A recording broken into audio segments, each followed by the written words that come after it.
Hello there, welcome back to another World of Warships video with Ungainly Titan, and this is not the video that I was planning on showing today on Tuesday.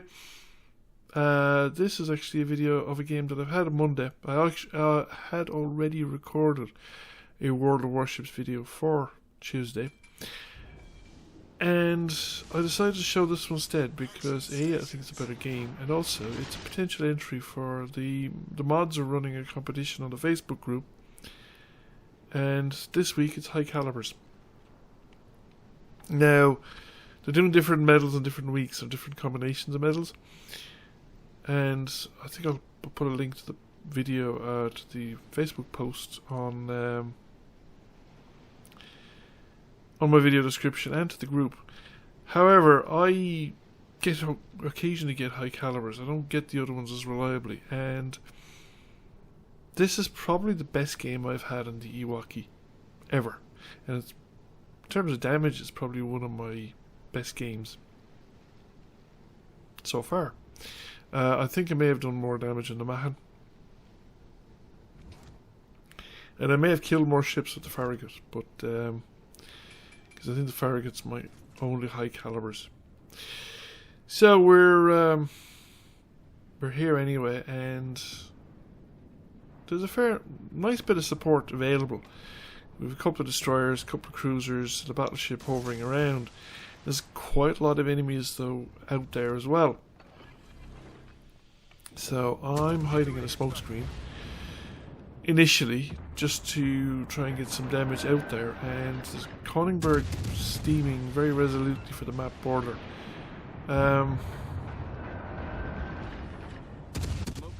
I suppose he's probably focused on firing his guns and doesn't realise that he's steaming for the map border, but it's a really high risk thing to be doing under the current circumstances, given that there's so many ships with the potential to be shooting at you. And we've an Acasta just been spotted sitting still, and he's going to avoid the torpedoes. And there's the Konigsberg. I don't know, can he get behind that island? Well, he's behind the island anyway, he's no longer visible. Oh, he's turned up there again. And, ooh, I got an Omaha. I wasn't expecting that. I was just speculating, shall we say, that I might get something. Wasn't expecting to genuinely hit anything. Now the Acastas put up a smoke screen, and it is protecting some of his fellow ships. So there's an Orion, and we start dishing out the pain again. So, again, just it's narrow enough water, so firing around torpedoes into it while people are manoeuvring is actually a pretty good idea. There's always a chance something will hit something. Putting in a wide spread this time because I just want to cover a lot of ground. And there's the Omaha after getting a fair beating. Has come back out now. My smoke screen is more or less gone. And it's collided with the Orion, which is really bad news because it stops everybody. Now, I'm after taking a broadside hit there from the Orion, I think. The Omaha is dead. It is just a pity that I had actually already fired my torpedoes, because that Orion would have been sitting duck. But I'd probably want to be closer to be sure of a hit. He might manage to get past. Yeah, he's not on the path of my torpedoes anyway. But he might have managed to get past, but we're setting fires like nobody's business. And you see, he's got so many other targets to be shooting at. There's a battleship shooting at him, there's destroyers forward of his position as well. And I'm kind of passing in and out of view. So, what do I do now? Well, I have some more torpedoes, and on the off chance that somebody might decide to come around the other side of that island and get tempted, I thought, right, well, we'll launch some in that direction. Again, I don't think it's terribly likely that anyone will be brave enough to come around that side of the island. Yeah, it looks like that island the Omaha behind it abuts to the map border, and you can't go around it. But you can't hide behind it, looks like. So yeah, that's interesting to know. So here we are. Let's see now. It's Karlsruhe. Can I get the Karlsruhe? Well, I can fire torpedoes at it. Its projected course. Sometimes, you know, I mean, you can be surprised. Sometimes they'll maneuver and sometimes they don't. But meanwhile, we'll fire some high explosives and we'll set some fire. Good couple of fires there, that's nice. Multiple fires is always good. I need to put them out. Can we set it again? We can set it again, we're elected. Because he's getting annoyed with me, so he's shooting back at me. Oh, I'm beached. Oh, I'm beached, so I'm potentially in trouble here, folks. Now I'm going to reverse out, and he hasn't. I've been able to do it faster than he anticipated. The Iwaki's actually pretty nimble. Doesn't turn great, but its acceleration, deceleration is actually pretty good. So the Karlsruhe is still focusing on me. Somebody set a fire on him. It's not me anyway, I don't think. We've got another hit in. Is he sailing into my torpedoes? Oh no, it looks like he's going to die beforehand. I got credit for destroying them. Must have been a hit. Because I don't think I had a fire set. It didn't look like my damage was incrementing there. Okay, back into the fray. This is pretty good going so far. Don't want to let the side down too much. So we have, what have we got left? There's still somebody behind the island. The Acasta has just reappeared. Is he going to come out? If he comes out, we'll have him. Because he really needs to go down. He is a big threat. Big threat to the battleship in particular. And very difficult for battleships to deal with destroyers because their guns don't fire that often and destroyers are quite hard to hit. So when you discharge a broadside, and then again, if you have armor piercing loaded on it in a battleship because you're fighting other battleships, and then you have to fire at the destroyer, while over penetrations do damage, and can do quite a lot of damage, they don't do as much damage as you would do with HE or with proper penetrations. Now, this guy's actually stopped. Because he has generated, yes, he's been generating smoke and he wants to back into his smoke screen. So I'm going to take the chance that he's going to actually reverse out and head for his cover behind the island again. Don't see him. And friendly destroyers triggered the smoke screen now. I accidentally triggered my smoke screen here because I'm used to the Marblehead and the D-pad up is the sonar on the Marblehead, whereas D-pad right is the sonar on the Iwaki. What I wanted was sonar, which is a bit of a pity because now I've used up my last smoke screen for no good purpose. So I'm going to reverse out of my smoke screen actually because I do not want to be subject to torpedoes. I want to be maneuvering. I don't want to be sitting still in the water if the Acasta fires in incoming torpedoes. But my guess was correct. The Acasta was heading for cover of the island, and we got him with our torpedo. So that's, I think, a devastating strike, isn't it? So that's pretty good news. That means we have no destroyer to worry about. Now, we're a bit light. We're up against enemy ships, enemy battleships. 1 cruiser and 2 battleships with a combination of cruisers and destroyers. It can be done, although I'm a cruiser. I think this thing plays more like a hybrid between a cruiser and a battleship, or a cruiser and a destroyer. Although it's got a very narrow angle for its torpedoes. It's an awkward beast to launch torpedoes from. You really have to turn the ship around.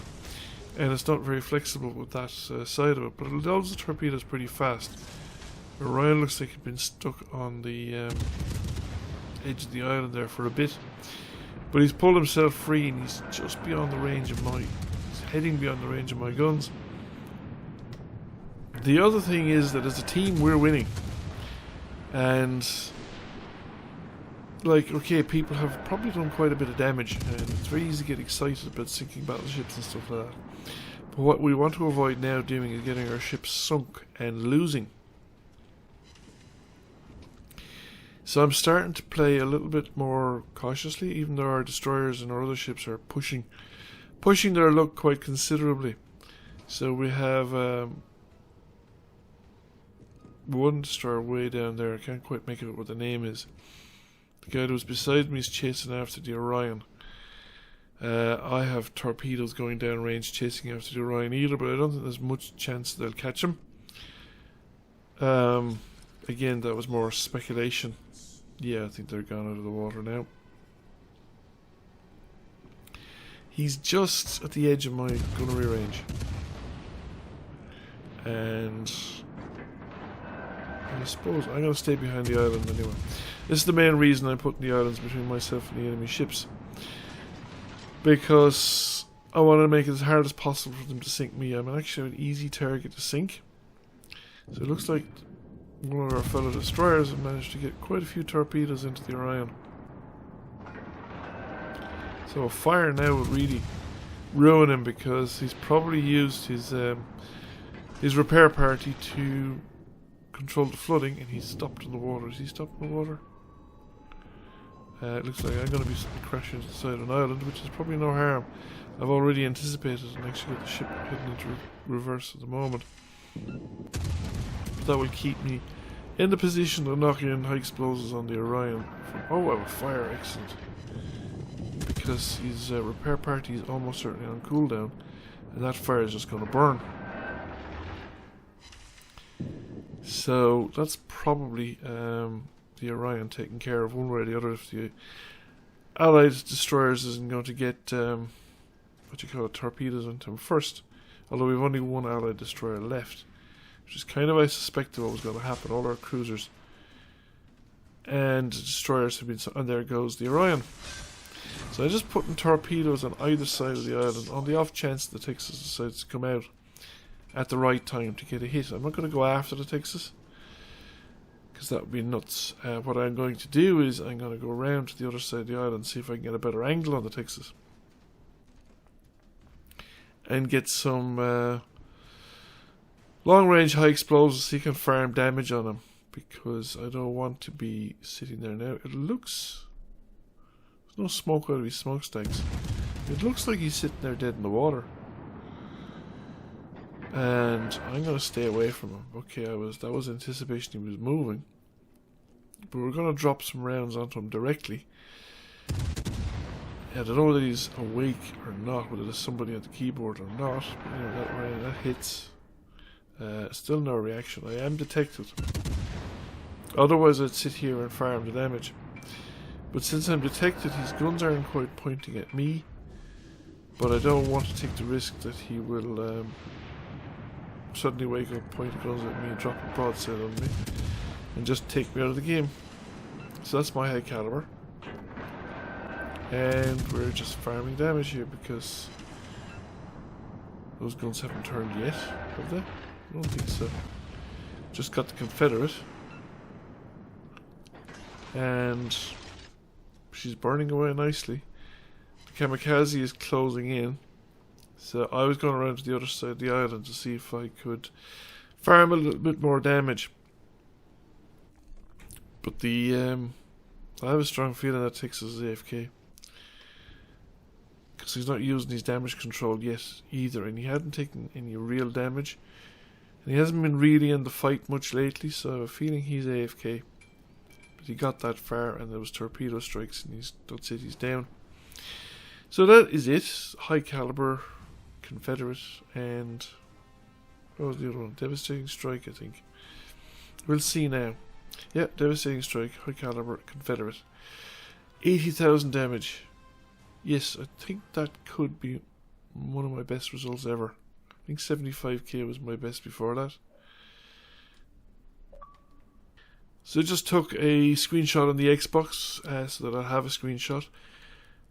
And I'll be posting one to the group, and I'll be definitely entering this one.